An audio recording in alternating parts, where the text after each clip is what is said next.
Για τις γυναίκες, τα κοσμήματα έχουν συνδεθεί με την κομψότητα της εμφάνισής τους ή με μια ιστορία αγάπης.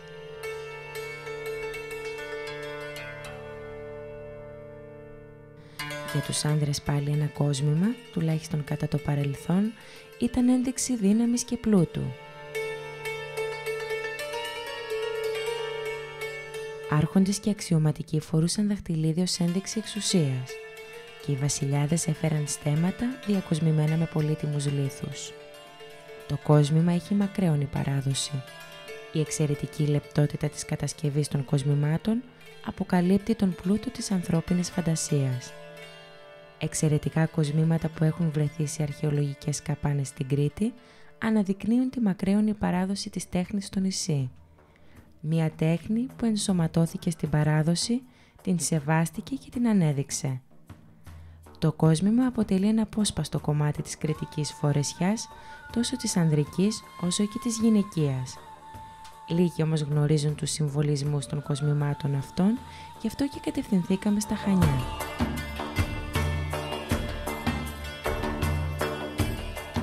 Σε μικρή απόσταση από το κέντρο των Χανίων βρίσκεται η παλιά πόλη.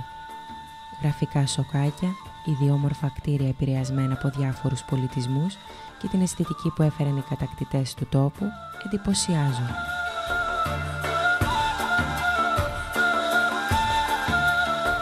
Τα στενά σοκάκια της παλιάς πόλης μοιάζουν σαν λαβύρινθος. Όποια διαδρομή και αν ακολουθήσεις, θα ανακαλύψεις πτυχές από το παρελθόν.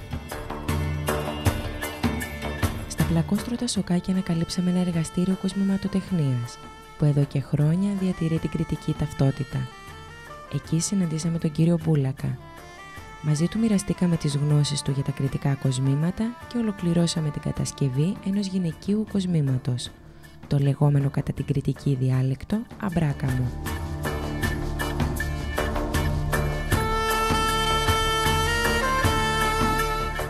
Πότε είδατε πρώτη φορά ένα γνήσιο παλιό κρητικό κόσμημα?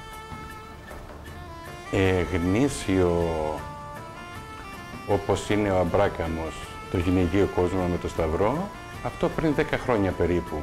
Αμέσως μου προκάλεσε μεγάλη εντύπωση και έκανα πολλές προσπάθειες για να το ξεσηκώσω, τελικά τα κατάφερα. Το γυναικείο κόσμο λοιπόν ξεκίνησε επί ενετών σαν κουμπιά στα γυναικεία φορέματα. Ήταν κουμπιά. Σιγά σιγά όμως με την πάροδο των χρόνων επέρασε στο λαιμό και στα αυτιά σαν κοσμήματα. Αυτά πότε χρονολογούνται? Για τον αμπράκαμο, ναι. Για τον αμπράκαμο χρονολογείται ότι εφόσον φύγαν οι ενετοί με την εκδίωξη των Τούρκων το 1645 από τα Χανιά, πιστεύω ότι ήταν και προγενέστερα. Αυτά τα κοσμήματα λοιπόν τα παλιά σιγά σιγά εξαφανιστήκανε, δεν υπήρχαν πλέον. Για ποιο λόγο? Για πάνω από αρκετά χρόνια. Ήταν δύσκολη η κατασκευή τους? Ήταν δύσκολη η κατασκευή, ναι. Ήταν πολύ δύσκολη η κατασκευή τους. Τα νομίσματα περάσανε γύρω στο, πιστεύω ότι μετά το 1950. Ναι. Σαν πιο οικονομικά. Πάμε σε μια εποχή που το ασίμι ήταν πολύ ακριβό. Και αναρωτιέμαι αν εκτός από το ασίμι υπήρχαν κοσμήματα που να είναι ή από χρυσό ή από μέταλλο την εποχή εκείνη. Υπήρχαν και από χρυσό, αλλά πολύ λίγα κομμάτια. Σπάνια μπορώ να πω. Σε ασίμι κυκλοφορούσαν τα περισσότερα,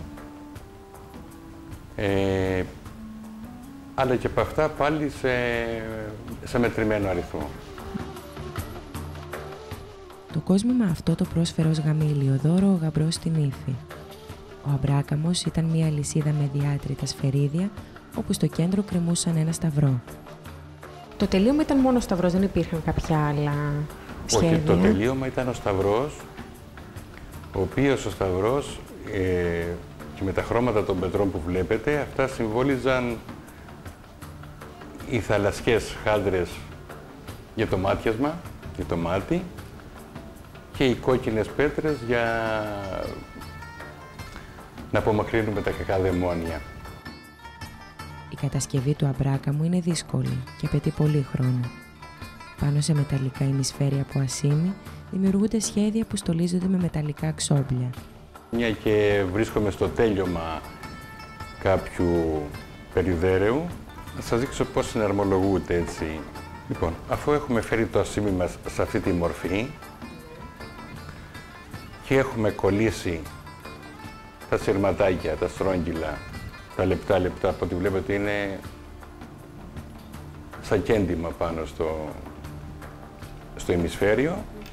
Αφού λοιπόν τα έχουμε κολλήσει και έχουμε τοποθετήσει ό,τι πρέπει για να συναρμολογηθεί, για να γίνει το σφαιρίδι ολοκληρωμένο, ερχόμαστε στη φάση τη δεύτερη που πρέπει να το κολλήσουμε. Πήρα λοιπόν ένα κομμάτι ασήμι, ασημοκόλληση το λέμε, και το τοποθετούμε στο χείλος του ημισφαιρίου.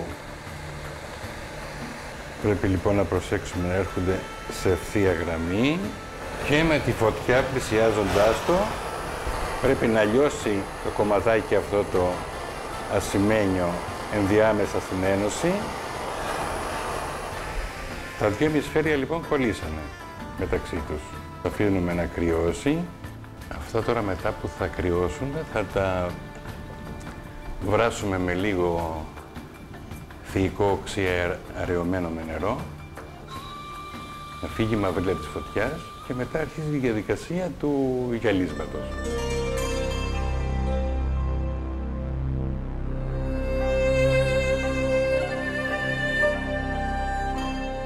Πείτε μας λίγο, πόσο χρόνο χρειάζεται ο σταυρός? Ο σταυρός για να φτιαχτεί, μόνο ο σταυρός θέλει 3 μέρες. Θέλει 3 μεροκάματα, να το πω έτσι, αλλά γεμάτα, όχι να κοιτάζουμε το ρολόι.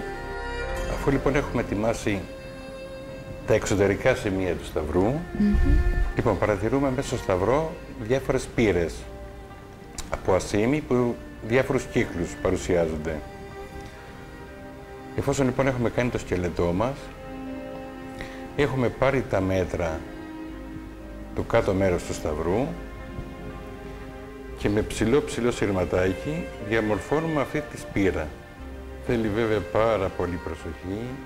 Και φαντάζομαι και μετά στην κόλληση θα είναι πολύ δύσκολο. Σας το κάνω τώρα έτσι δοκιμαστικά, έτσι να δείτε το πώς γίνεται. Ανάλογα τώρα με το μέγεθος που θέλουμε, κάνουμε και τη σπήρα αυτή. Με διάφορες λοιπόν πιο μικρότερες, εφόσον τα δημιουργήσουμε όλα αυτά, την εξωτερική περίμετρο ένα κομμάτι, τη σπήρα ένα κομμάτι, μετά τα απλώνουμε πάνω σε ένα πυρότουβλο και εκεί πάλι πρέπει να προσθέσουμε το βόρακα και την ασημοκόλληση και με φωτιά από σιγά σιγά και με πολύ προσοχή να κολλήσει χωρίς και να συναμολογηθεί χωρίς να μας λιώσει κάποιο κομμάτι.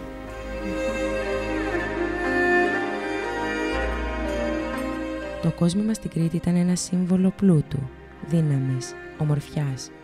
Ήταν ένα έργο τέχνης που δεν αφορούσε μόνο τη γυναίκα αλλά και τον άνδρα. Οι άνδρες φορούσαν ασημένια καδένα στο λαιμό που κατέληγε στο ασημένιο μαχαίρι, που τοποθετούσαν οι Κρητικοί στο ζωνάρι της ενδυμασίας τους. Στο πουκάμισο πάλι της ενδυμασίας τους, το κουμπί του λαιμού ήταν ασημένιο. Όσον αφορά στο κόσμημα και στην κριτική παράδοση, πέρα από στοιχείο καλοπισμού, ήταν δείγμα οικονομικής ισχύως και εξουσίας. Αυτό έχει σαφείς σημειολογικές αναφορές. Και κάθε μία από αυτές ξεκινάει και τελειώνει στην παράδοση του νησιού. Μια παράδοση με ιστορία χιλιάδων ετών που καταφέρνει να μένει ζωντανή χάρη σε μικρούς πυρήνες ανθρώπων που φροντίζουν να τη διατηρούν και να της δίνουν προοπτικές.